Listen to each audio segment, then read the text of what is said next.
The Phantom of the Opera by Gaston Leroux. Chapter 3. The Mysterious Reason. During this time, the farewell ceremony was taking place. I have already said that this magnificent function was being given on the occasion of the retirement of Monsieur Debienne and Monsieur Poligny, who had determined to die game, as we say nowadays. They'd been assisted in the realization of their ideal, though melancholy, program by all counted in the social and artistic world of Paris. All these people met after the performance in the foyer of the ballet, where Sorelli waited for the arrival of the retiring managers with a glass of champagne in her hand and a little prepared speech at the tip of her tongue. Behind her, the members of the corps de ballet, young and old, discussed the events of the day in whispers or exchanged discreet signals with their friends. A noisy crowd of whom surrounded the supper tables arranged along the slanting floor. A few of the dancers had already changed into ordinary dress, but most of them wore their skirts of gossamer gauze, and all had thought it the right thing to put on a special face for the occasion. All, that is, except little Jamais, whose 15 summers, happy age, seemed already to have forgotten the ghost and the death of Joseph Bouquet. She never ceased to laugh and chatter, to hop about and play practical jokes, until Monsieurs Debienne and Poligny appeared on the steps of the foyer, when she was severely called to order by the impatient Sorelli. Everybody remarked that the retiring managers looked cheerful, as is the Paris way. None will ever be a true Parisian who has not learned to wear a mask of gaiety over his sorrows and one of sadness, boredom, or indifference over his inward joy. You know that one of your friends is in trouble. Do not try to console him. He will tell you that he is already comforted. But, should he have met with good fortune, be careful how you congratulate him. He thinks it so natural that he is surprised that you should speak of it. In Paris, our lives are one masked ball, and the foyer of the ballet is the last place in which two men so knowing as Monsieur Debienne and Monsieur Poligny would have made the mistake of betraying their grief, however genuine it might be. And they were already smiling rather too broadly upon Sorelli, who had begun to recite her speech, when an exclamation from that little madcap of Jamais broke the smile of the managers so brutally that the expression of distress and dismay that lay beneath it became apparent to all eyes. "The opera ghost!" Jamais yelled these words in a tone of unspeakable terror, and her finger pointed among the crowd of dandies to a face so pallid, so lugubrious, and so ugly, with two such deep black cavities under the straddling eyebrows, that the death's head in question immediately scored a huge success. "The opera ghost! The opera ghost!" Everybody laughed and pushed his neighbor and wanted to offer the opera ghost a drink, but he was gone.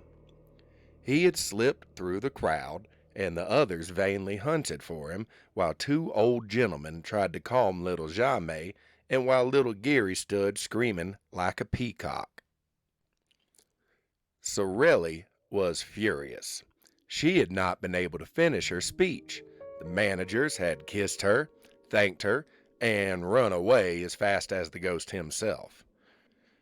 No one was surprised at this, for it was known that they were to go through the same ceremony on the floor above, in the foyer of the singers, and that finally they were themselves to receive their personal friends for the last time in the great lobby outside the manager's office, where a regular supper would be served.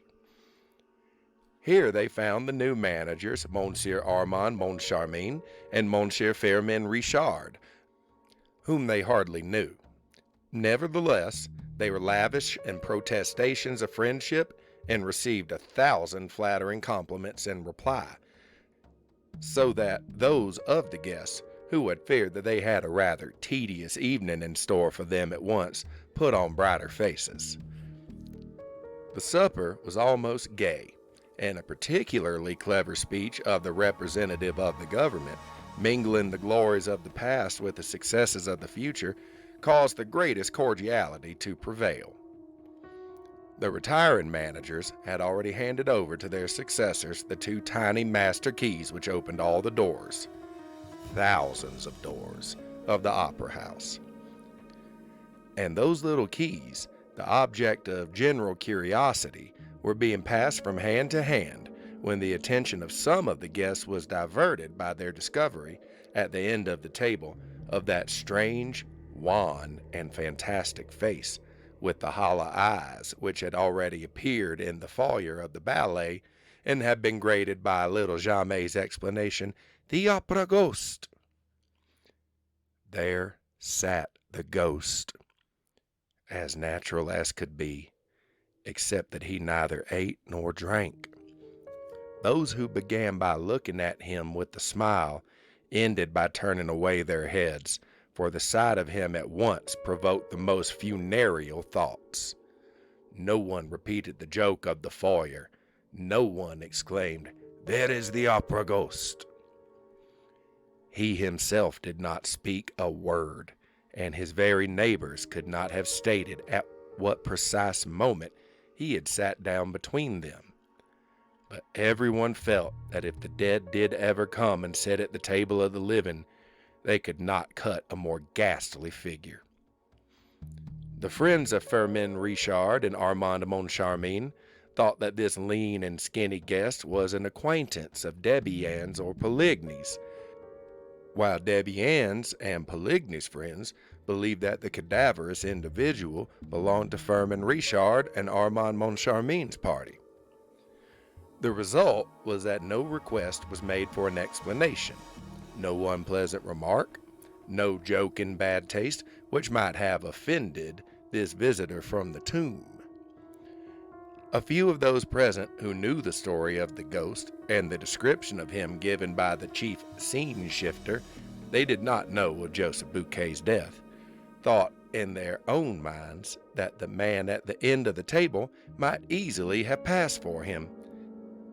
And yet, according to the story, the ghost had no nose, and the person in question had.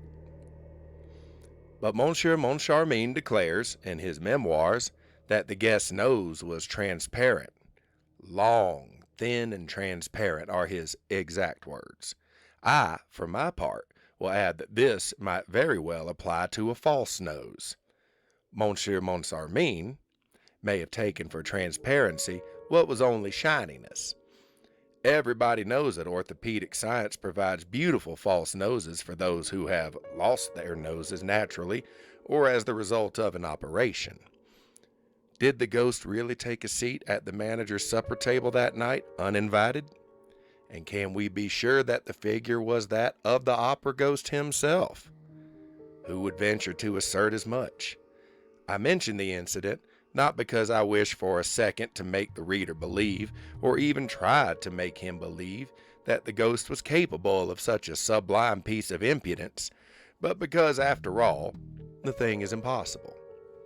Monsieur Armand Moncharmin, in chapter 11 of his memoir, says, quote, "When I think of this first evening, I cannot separate the secret confided to us by Messieurs Debienne and Poligny in their office from the present at our supper of that ghostly person whom none of us knew." What happened was this. Messieurs Debienne and Poligny, sitting at the center of the table, had not seen the man with the death's head. Suddenly, he began to speak. "The ballet girls are right," he said. "The death of that poor Bouquet is perhaps not so natural as people think." Debienne and Poligny gave a start. "Is Bouquet dead?" they cried. "Yes," replied the man, or the shadow of a man, quietly. "He was found this evening hanging in the third cellar between a farmhouse and a scene from Roy de la Hore." The two managers, or rather, ex-managers, at once rose and stared strangely at the speaker. They were more excited than they need have been. That is to say, more excited than anyone need be by the announcement of the suicide of a chief scene shifter. They looked at each other. They had both turned whiter than the tablecloth. At last, Debienne made a sign to Monsieurs Richard and Moncharmin.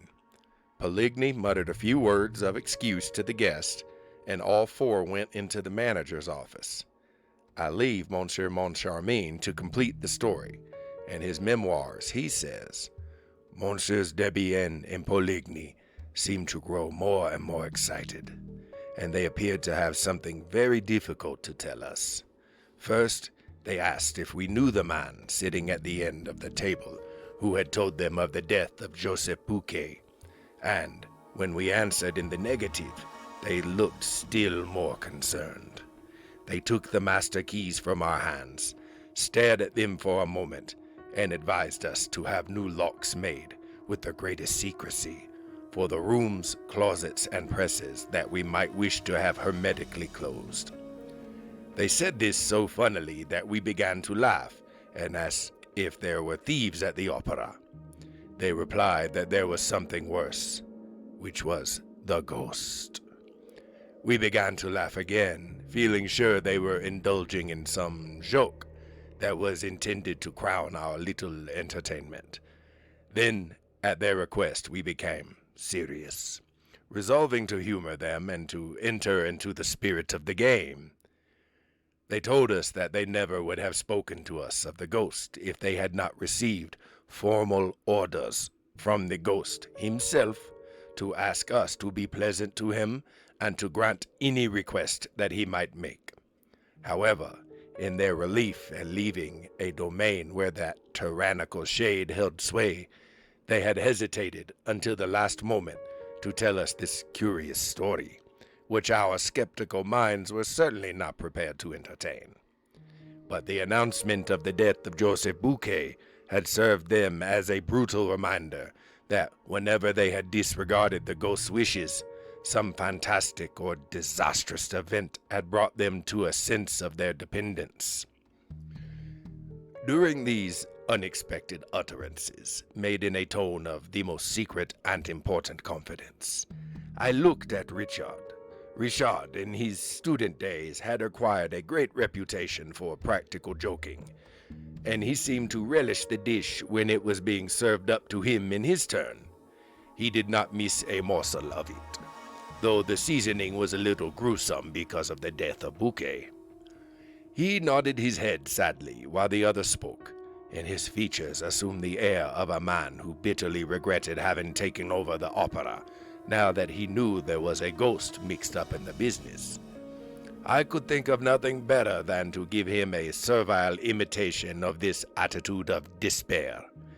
However, in spite of all our efforts, we could not, at the finish, help bursting out laughing in the faces of Monsieurs Debienne and Poligny, who, seeing us pass straight from the gloomiest state of mind to one of the most insolent merriment, acted as though they thought we had gone mad. The joke became a little tedious, and Richard asked half seriously and half in jest, "But after all, what does this ghost of yours want?" Monsieur Poligny went to his desk and returned with a copy of the memorandum book. The memorandum book begins with the well-known words saying that the management of the opera shall give to the performance of the National Academy of Music the splendor that becomes the first lyric stage in France, and ends with clause 98, which says that the privilege can be withdrawn if the manager infringes the conditions stipulated in the memorandum book. This is followed by the conditions, which are 4 in number. The copy produced by Monsieur Poligny was written in black ink and exactly similar to that in our possession, except that, at the end, it contained a paragraph in red ink and in a queer, labored handwriting, as though it had been produced by dipping the heads of matches into the ink. The writing of a child that has never got beyond the downstrokes and has not learned to join its letters. This paragraph ran, word for word, as follows. Number 5. Or, if the manager, in any month, delay for more than a fortnight, the payment of the allowance which he shall make to the opera ghost, an allowance of 20,000 francs, a month, say 240,000 francs a year. Monsieur Poligny pointed with a hesitating finger to this last clause, which we certainly did not expect. Is this all? Does he not want anything else? Asked Richard with the greatest coolness. Yes, he does, replied Poligny. And he turned over the pages of the memorandum book until he came to the clause specifying the days on which certain private boxes were to be reserved for the free use of the President of the Republic, the ministers, and so on. At the end of this clause, a line had been added, also in red ink. Box 5 on the grand tier shall be placed at the disposal of the opera ghost for every performance. When we saw this, there was nothing else for us to do but rise from our chairs, shake our two predecessors warmly by the hand, and congratulate them on thinking of this charming little joke, which proved that the old French sense of humor was never likely to become extinct. Richard added that he now understood why Messieurs Debienne and Poligny were retiring from management of the National Academy of Music. Business was impossible with so unreasonable a ghost. Certainly, 240,000 francs are not to be picked up for the asking, said Monsieur Poligny without moving a muscle of his face. And have you considered what the loss over Box 5 meant to us? We did not sell it once, and not only that, but we had to return the subscription. Why, it's awful. We really can't work to keep ghosts. We prefer to go away. Yes, echoed Monsieur Debienne. We prefer to go away. Let us go. And he stood up, Richard said. But, after all, it seems to me that you were much too kind to the ghost. If I had such a troublesome ghost as that, I should not hesitate to have him arrested. But how? Where? They cried in chorus. We have never seen him. But when he comes to the box. We have never seen him in the box. Then sell it. Sell the opera ghost box? Well, gentlemen, try it. Thereupon, we all four left the office. Richard and I had never laughed so much in our lives.